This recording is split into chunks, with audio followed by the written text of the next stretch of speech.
Prince Harry's dramatic downfall following his swipes at the royal family in his tell-all has seen him increasingly become a liability to Meghan Markle's brand, it has been claimed.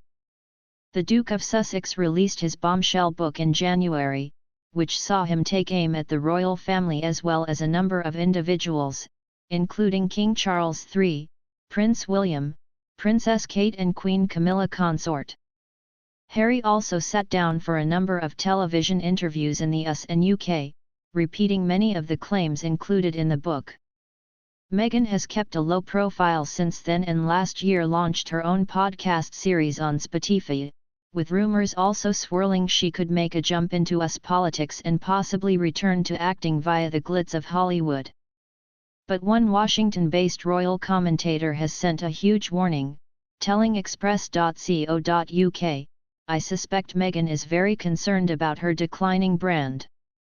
The reaction to Spare has been overwhelmingly negative.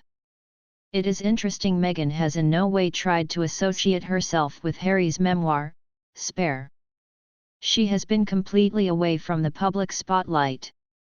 Meghan Markle cares about the Meghan brand image and her future career, but Harry's downfall in the last few months has been very unhelpful to her brand.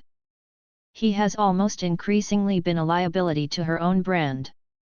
Mr. Gardner continued, "The last few months have been an absolute PR disaster for Harry and Meghan. They have become monumentally disliked figures, both in the US and UK. For Meghan, this has been a disastrous time for her aspirations and the last thing she would want is to be seen to be booed on the streets of London, which would have been a reality."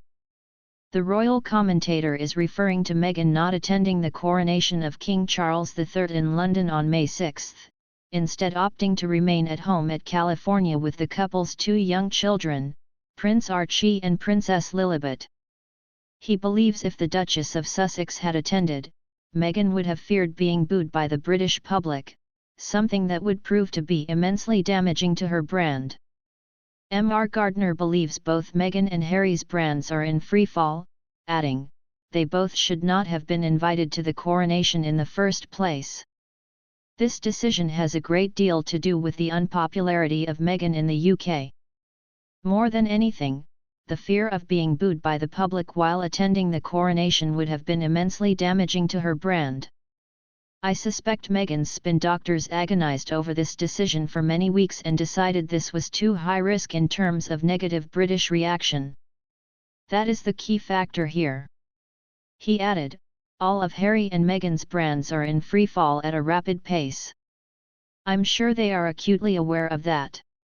Meghan and Harry have also been told by another expert they really do need to top up their royal tinsel and glamour as the Sussex brand faces a critical period following a roller coaster few months. Pauline McLaren, Professor of Marketing and Consumer Research at Royal Holloway University in London, told Express.co.uk, "Harry is perhaps attending the coronation to top up their royal connections. Had they not come at all, it would have been very difficult for their brand.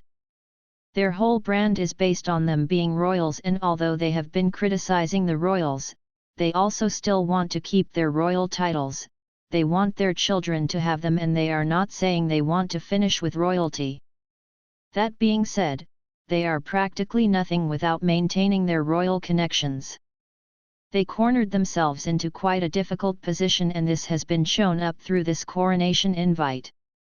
Professor McLaren further explained, "If they both go, they both risk looking very foolish if they are met with a lot of hostility, and that would be very bad for their brand. On the other hand, if they don't go at all, they are cutting off from the royals even though they still